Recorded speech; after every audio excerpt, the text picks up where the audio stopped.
Hi. Welcome to the last day of the semester. Woohoo! No one could be more disappointed than me. A few things. Final exam. At this stage, this thing's going back to Dell, and I'm going to buy my 5th laptop of the calendar year. Okay, so final exam is on the last day of the exam week. It's actually the last exam period, 7 to 10 p.m. on Friday, 2 weeks from tomorrow. I don't know what to say about that. Eat well, drink a lot of coffee. 230 Hearst Gym is upstairs. Give yourself a little time to find it. Hearst Gym is a little bit hard to find your way around. Okay, so the final will look a lot like the other 2 exams. The short answer, multiple choice and or true false, so whatever the sort of first chunk is, will be from throughout the semester. Okay. The problem solving, now this is a little bit tricky. So I say the problem solving will be 1/3 from before the second midterm and 2/3 since the second midterm. That can't actually be quite right, because all the stuff we did about public policy since the second midterm inherently requires us to know something about the things that we did in the first 2/3 of the semester, right? Because it's all about the ways in which present bias preferences or myopic reference-dependent preferences, et cetera, have all the public policy implications. So I can't actually separate these things out very clearly. However, if I give you a problem that is just strictly, solve for the buying price for this mug, it will be, that's what I'm saying, it'll be no more than 1/3 of that kind of stuff, and the problems from before the second midterm will be relatively straightforward. Problems from after will be more complicated. With this caveat, the deal with naive versus sophisticated present bias preferences, there's not an uncomplicated way. It's just hard, right? So I can't shield you from the fact that it's just inherently hard to think about. So do make sure that you feel confident on that stuff. The final will be less than twice as long as the midterms. So one of the problems with the midterms is that the period is so short that it's hard for me to gauge an exam that you'll be able to finish without it just being like a 20-minute exam. So it's very hard to gauge that. And so as a result, the midterms usually involve a degree of time pressure that is not optimal, and we've talked about that. My goal in the final is to try to eliminate that time pressure as much as possible and to make use of the extended exam period to give you an opportunity to think more carefully about things. So someone asked, will it be harder? The second midterm is harder than the first midterm. My way of thinking about it is that the second midterm took longer than the first midterm. So the final will take longer, but hopefully not twice as long. Okay, here's what's on the agenda for RRR week, which I sometimes refer to as Pirate Week. Talk like a pirate week. I can't even make it go away now. Whatever. Okay, so you're going to have an exam review in the regular class time on Tuesday here, led by GSIs. My office hours at the regular time on Thursday, 9:45 to 11:45. Raise your hand if it would be, so assuming that you could and or would come, would you prefer that I continue to do the one-on-one thing, or would it be beneficial for me to reserve a room and do like a group-type office hours? Group? Okay, shout out if you think that's wrong. I'm going to take that as an E answer. Okay, so let me try to figure that out. And then this is supposed to say the GSIs will notify you of other resources. Do people have any questions about the final? You know the answer to what will be on the exam, right? Questions will be on the exam. No questions about what? About nothing? No? Okay. I think that's a good outcome if nobody has questions about the exam. So what do I want to say? I'm tossed up about this whole stop and frisk thing. So the thing about stop and frisk that I did in class and in the problem set, I came up with that last year. I didn't modify it very much this year. I modified it a little bit. Last year, the stop and frisk policy in New York City was the big topic. And it seems to me like a relatively uncontroversial topic. In reality, if you looked at it carefully, it seemed to me that what mattered about the stop and frisk policy was the stuff we've been talking about, this bias, inferential bias. Then I kind of blundered into the situation where this topic wound up smack in the middle of the Ferguson riots. And it was kind of too late to do anything about it. And so I have some sense that some people may have had a feeling like, this is not the whole story, Professor Acklund. There's this thing about inferential bias that maybe influences the way in which police make decisions about who to stop and blah, blah, blah. And I just grew increasingly uneasy because I feel like the issues around the Ferguson case are much, much more complicated than any of what we talked about here. And I feel like it's not actually appropriate for me to bring that kind of stuff up because it's completely outside of my realm of expertise and has very little to do with behavioral economics. So I just wanted to comment on that and say that if any of the stuff that we did here around sort of police policy, as it were, seemed kind of inappropriate or awkward in the context of what's been going on in Ferguson and New York City, I apologize for that. And I'm happy to have a conversation about it outside of class. Okay, good. Professor Acklund was very sensitive. Sorry, I'm just being silly. I'm always nervous about course evaluations. And of course, we're going to do course evaluations today. Yeah. Make it a pen. Okay.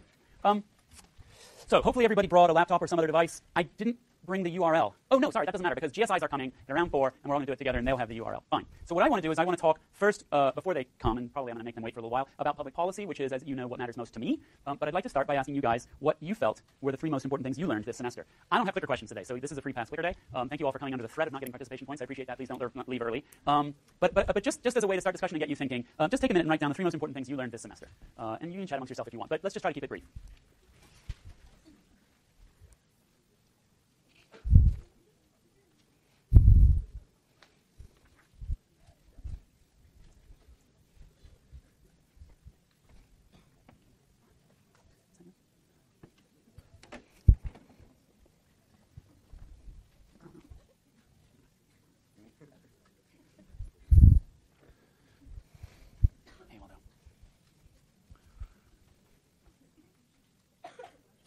Another minute? Should we talk? Raise your hand if you want another minute. Okay. So who wants to share any part of what they wrote down? I shall call on people at random. Anybody? Yes, Andrew. And? And you also learned the value of brevity. Yeah. Yes. And since this is not a class on wit, would you please expand on your... No, just let me know why I make bad comments because I know. Yeah.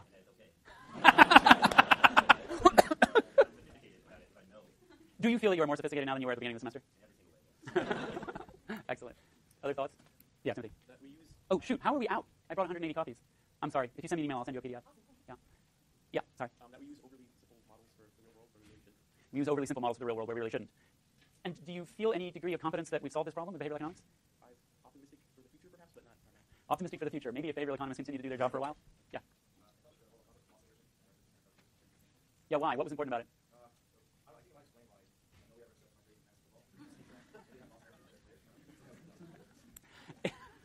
You know, if you all wrote down the actual value you got out of the class and the areas in your life in which you think the class has actually improved things, we probably have to change the name of it. We might have to change the department in which we teach it. The personal life outcomes department.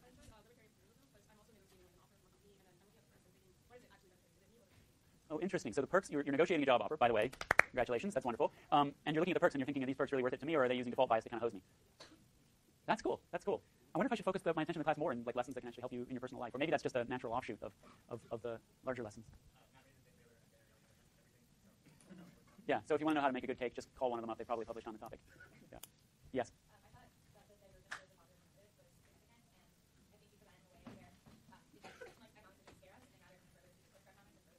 You said that economics shouldn't scare us? No, that divergence should scare us. Shh. Study economics, we can't have one clean class on the understanding of something, but by kind of like grappling with the two sides, they kind of further discourse economics and makes it more difficult. Right. Now, oh, hi. What's the opportunity cost of your time? Shoot. Oh, man. And you have to be here for the thing, right? Andrew will always have a good suggestion. Okay, so what we're going to do, so let's just give me 5 minutes to wrap up this conversation. I'll then do my slides on my answer to the question, and so we'll be on time. Good? Thank you. So, yeah, just stick around. Remind me of your name? Caroline. Caroline or Caroline?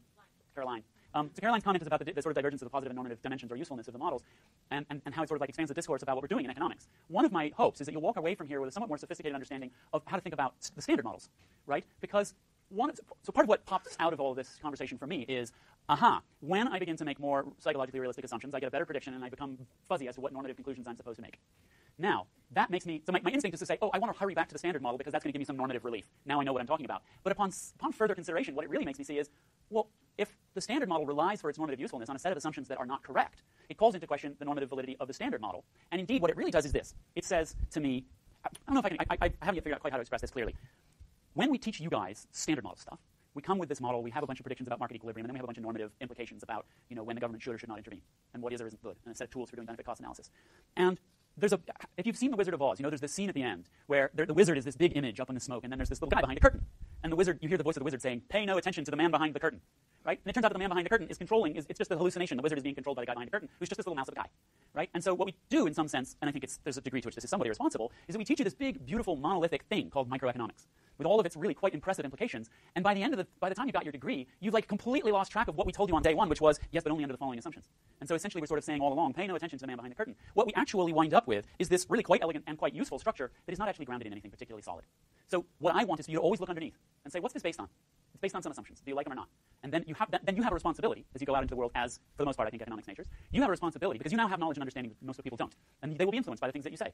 Economists speak loudly in the world and have a lot of influence, and people who know about economic theory usually get listened to in certain situations when other people don't. So you now have a responsibility to understand what's going into the models that inform what comes out of your mouth. Okay, whether you like the standard model or not, you need to understand what it is, what it's based on, what it isn't based on. Okay, where did our people go? Are they coming back? They're right outside that door. Can you just go grab them? There they are. Hi, come on in. Okay, so this is person 1 and person 2. And these guys are PhD economics students / no, you're not necessarily. You're GSIs. And you're you, and this is this. And I'm going away. Awesome. Yeah. Okay, so I'm going to reiterate the thing I said to you last time, which is, if you're doing this online, it's not easier to play golf and not do it. Don't do that. You're undermining the usefulness of the tool for the university. Please do it. What do you want to do from that? 10 minutes? 10, 15. Yeah. You want to? Does it work? Yeah. I was really comfortable with that. I think I have it here. So do you want to try to put yours on the, or do you think we should just read? Do you want to read it? Hey guys, how are you? So I'm Daniel, this is Rupal. We're going to take care of the evaluations for you for the course, and you all know that this is a super important issue for the department. And not only that, but this is the first time the economics department is doing evaluations electronically. So that's why we are here to make sure that you actually feel it. So that's why we were asked to bring your computers. The first thing you need to do is to take out your computer and go to this website. It's course-evaluations.berkeley.edu. You have received an email with this link. So if you look for an email from a similar email, course-evaluations@berkeley.edu, you're going to find a link if you don't want to type it up on your browser. It works best on Chrome or Firefox. Okay, so I'm going to give you some seconds to turn on your computers and go to this website.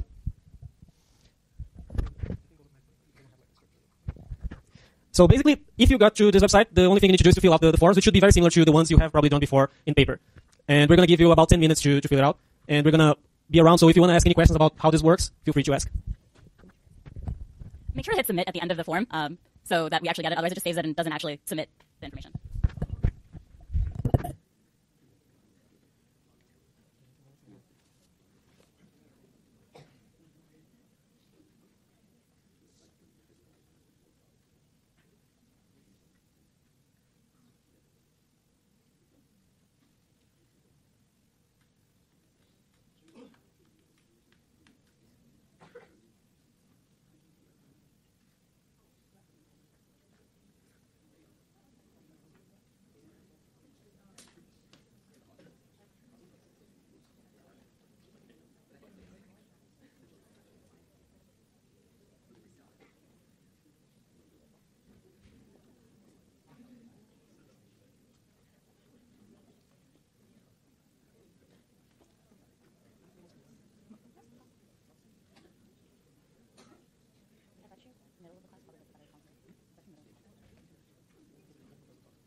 So I think you also have a GSI, right, for the score, so make sure you also perform the evaluation for your GSI. Okay? We thank you overall as GSIs.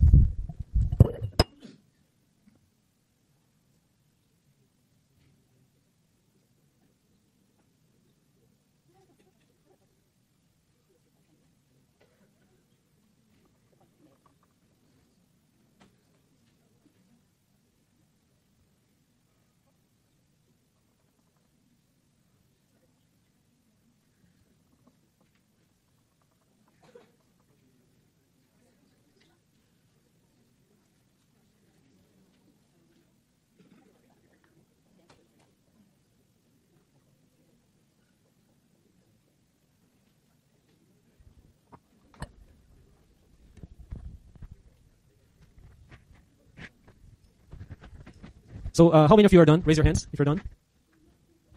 So the others who are not done, are you still filling it up or you're not filling it right now? So who's still filling it up? Okay.